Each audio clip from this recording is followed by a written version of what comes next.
বন্ধুরা, এই দেখো আমি এখন ইলিশ মাছের গায়ে হলুদ রান্না করব। কে কে খেয়েছো গায়ে হলুদ, আর কে কে খাও নাই?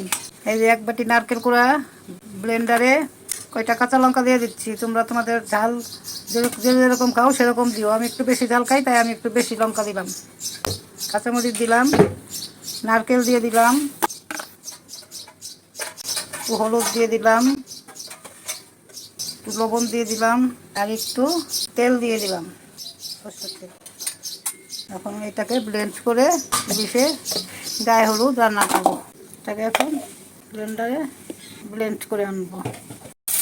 এই যে বন্ধুরা, আমার মাছগুলো আমি হালকা করে ভেজে নিচ্ছি। দেখো, মাছটা একটু হালকা করে ভেজে নিলাম।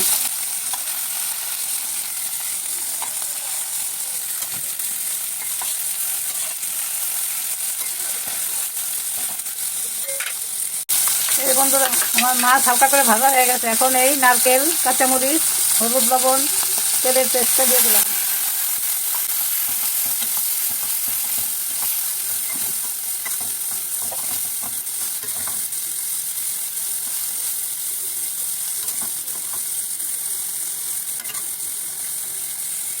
দেখো আমার ইলিশের গায়ে হলুদ।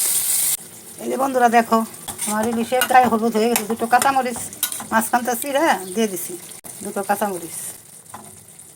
এখন উপর থেকে একটু সরষের তেল দিয়ে দেবো।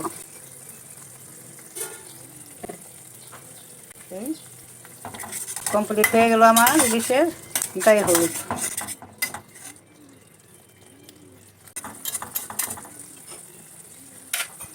হয়ে গেছে আমার ইলিশের গায়ে হলুদ। কমপ্লিট আমার ইলিশের গায়ে হলুদ।